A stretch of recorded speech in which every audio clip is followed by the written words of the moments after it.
In 1966, America's railroad bosses laughed off a new 45-foot switcher, calling it too short and underpowered for modern freight. But within a decade, the engine they dismissed moved more tons than their biggest diesels ever could. How did a locomotive built for ridicule end up rewriting the rules of railroading? And what were the managers so blind to that it nearly cost the industry millions? By the late 1950s, railroad finance officers faced a problem that kept them awake at night. Steam locomotives, once the backbone of every main line and yard, had become a maintenance nightmare. The switch to diesel promised relief, but the numbers on the monthly ledgers told a different story.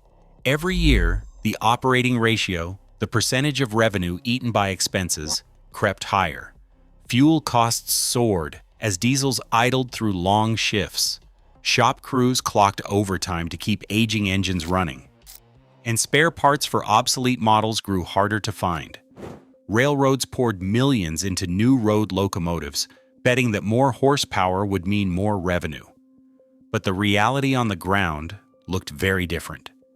In sprawling yards from Chicago to Los Angeles, most freight did not need to be hauled hundreds of miles at top speed. Instead, it needed to be nudged, sorted, and assembled. Work that demanded careful handling and precise stops, not brute force.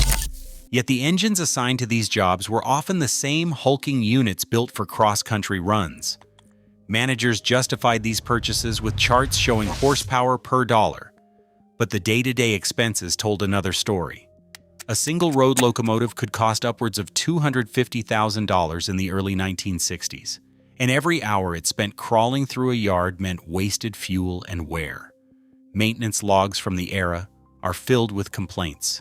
Cracked cylinder heads, worn traction motors, and endless brake adjustments. In some yards, crews joked that more time was spent fixing engines than moving cars. The cost of keeping a fleet of oversized diesels in service for switching tasks became a quiet crisis. Every extra foot of locomotive meant more metal to maintain, more fuel to burn, and more money out the door. Labor costs piled on. Each new engine promised savings, but the reality was often double shifts and extra hands to spot and couple cars in tight quarters. By 1965, railroads faced a hard choice: keep spending on oversized machines or risk falling behind as competitors found more nimble ways to move freight. The pressure to justify every dollar spent on motive power grew intense. Finance officers pored over cost tables, searching for any edge, any sign that a smaller, more flexible locomotive could pay for itself. But tradition ran deep, and the belief that bigger engines meant better results was hard to shake. This obsession with horsepower and size shaped every equipment order, every budget meeting, and every conversation about the future. The industry's blind spot was not just technical, it was financial. The real cost of running too much engine for too little job was measured not just in fuel and repairs, but in lost opportunities. As the 1960s rolled on, skepticism toward compact switchers hardened into policy. The idea that a short, modest engine could solve these problems seemed almost laughable to those holding the purse strings. When the SW1500 made its debut in 1966, the reaction from the railroad press was swift and unforgiving. Editors at Railway Age dismissed it as a toy-like experiment, questioning why any serious operator would trust a 45-foot engine to do real work. One trade magazine review from that summer asked, "Is this a switcher or a scale model?" The skepticism was not limited to the press.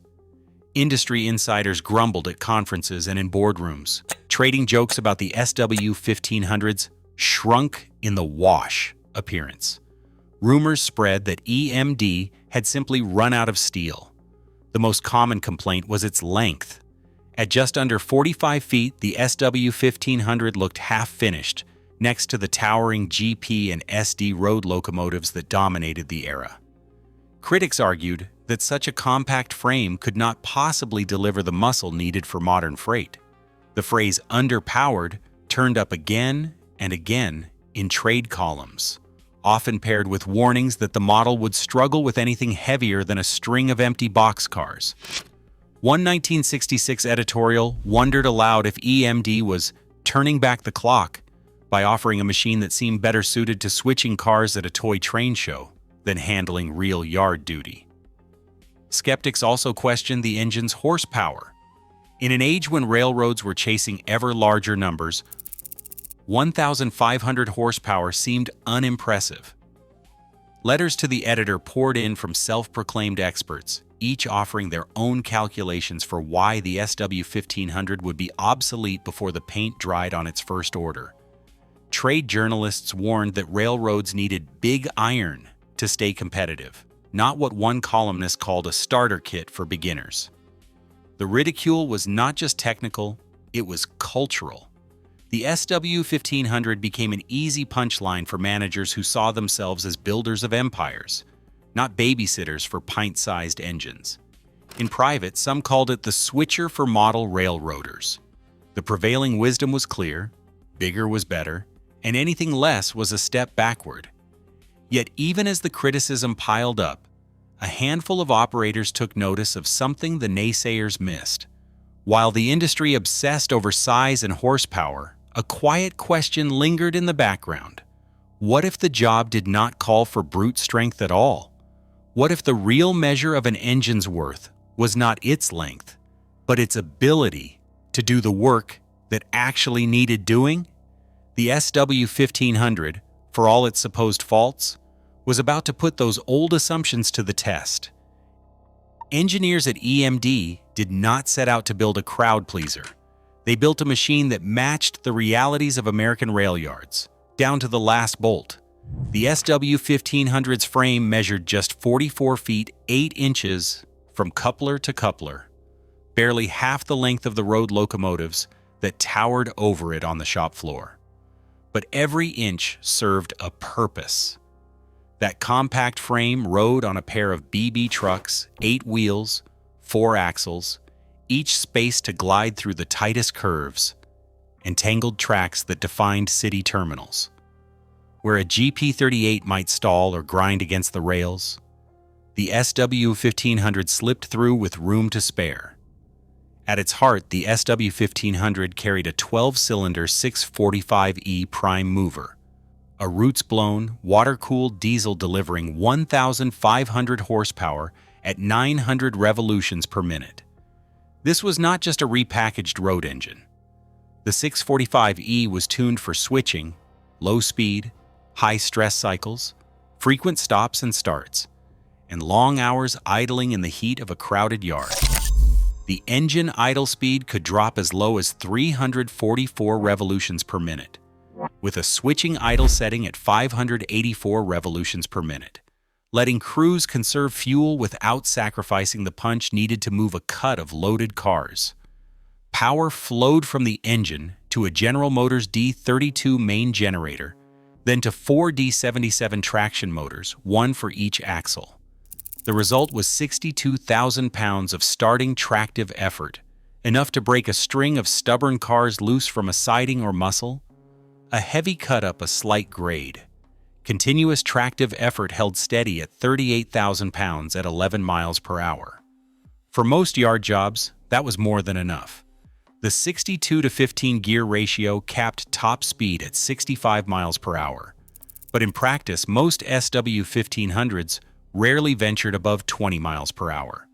Their real advantage was at a crawl, where precise control mattered more than raw velocity.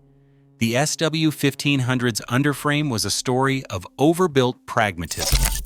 At 248,000 pounds, it was heavy for its size, distributing weight evenly across the trucks to prevent wheel slip and absorb the pounding of daily coupling impacts. The fuel tank came in 2 sizes, 600-gallon standard, or an optional 1,100 gallons for railroads running longer shifts or light road assignments. More than half of all units left the factory with flexi-coil trucks, a feature that let them handle higher speeds and rougher track when called out of the yard. That extra robustness paid off in reliability. Visibility and crew comfort were not afterthoughts. The cab sat high and wide, with a walkway nearly 9 feet above the rails. Dual exhaust stacks vented heat and fumes away from the crew, and the boxy car body made maintenance access straightforward. Inside, the controls were laid out for quick, repeatable moves, every lever engaged right where a switchman's hand expected. Good visibility and simple access reduced downtime and made crews more effective.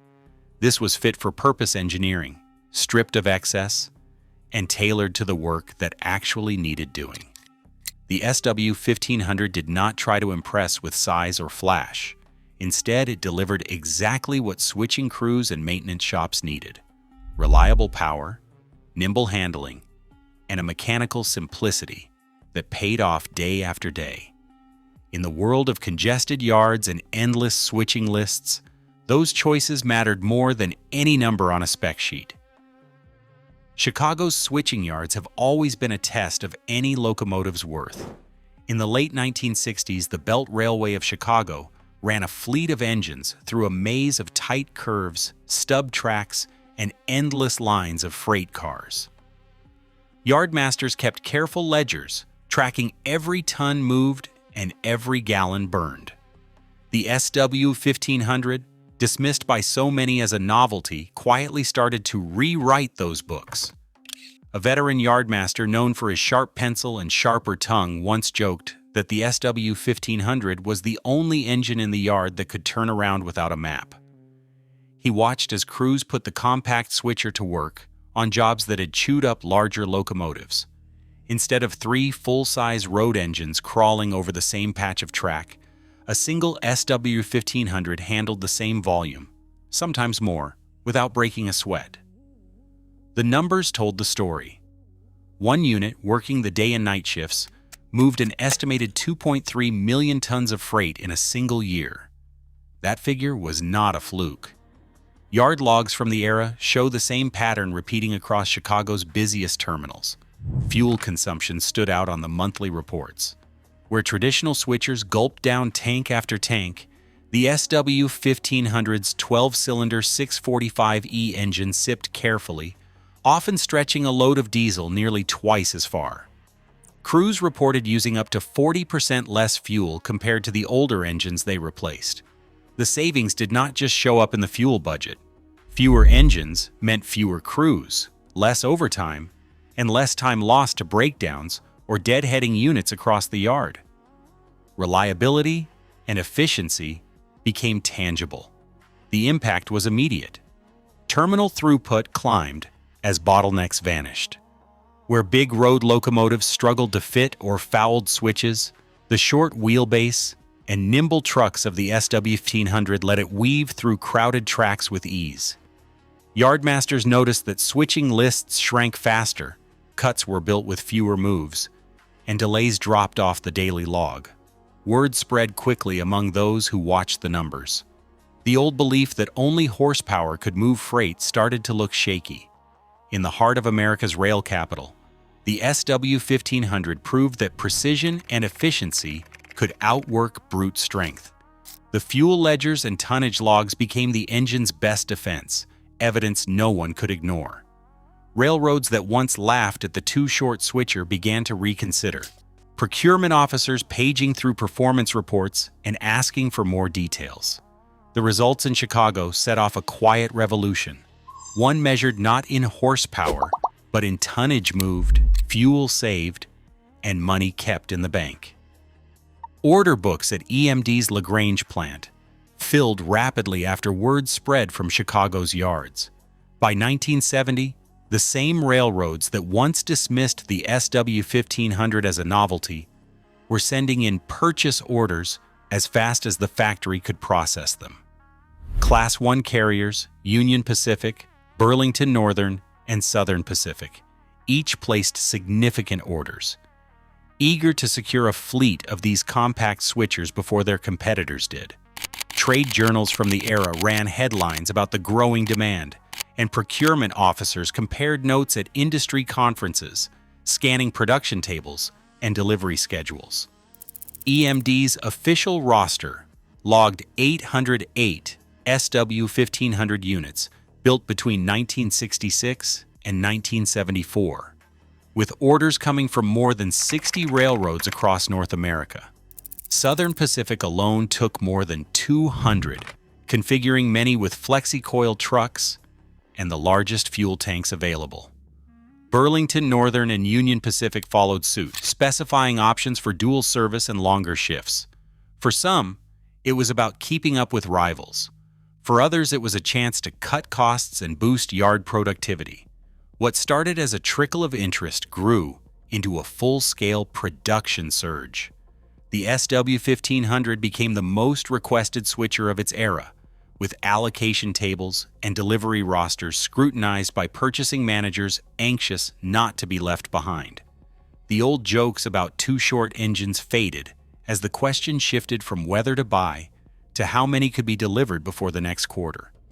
In the space of a few years, the SW1500 went from industry punchline to the hottest ticket in North American railroading. Norfolk and Western's mechanical department kept meticulous records on every locomotive in its fleet. According to one internal report, the SW1500 maintained a staggering 98.7% availability rate. In practice, that meant these engines were ready for work nearly every single day of the year, standing out in a business where even the best road locomotives averaged closer to 75 or 80%. Shop crews grew to trust the SW1500's rugged prime mover and straightforward mechanical layout. Routine inspections found fewer cracked cylinder heads, and the heavy underframe absorbed the daily punishment of yard duty without complaint. Parts were easy to source, and field repairs rarely took more than a few hours. The true test of any locomotive comes not in the first decade, but in the decades that follow. The SW1500 passed that test with ease. More than 50 years after the first units rolled out of LaGrange, dozens remain in active service on short lines and industrial railroads across the country. Some still wear faded paint from their original owners, the only update a patch or a new reporting mark. On a Midwest branch line, a short line operator describes his SW1500 as the only engine that never calls in sick. For lines with tight budgets and miles of tough track, that kind of reliability is priceless. While newer models have come and gone, the SW1500's longevity speaks for itself. Its simple design, sturdy construction, and reputation for near-constant uptime have made it a favorite among those who depend on locomotives to earn a living. In a world where planned obsolescence is the norm, the SW1500 keeps proving its worth, one shift at a time. Today, dozens of SW1500s still work America's rail yards, outlasting newer, flashier engines. In a world obsessed with scale, their legacy is a quiet challenge. The most effective solutions often look unassuming, even improbable. As railroads face new pressures to do more with less, the lesson endures. Sometimes the right fit outlasts raw force. Thanks for watching. What overlooked idea will surprise us next?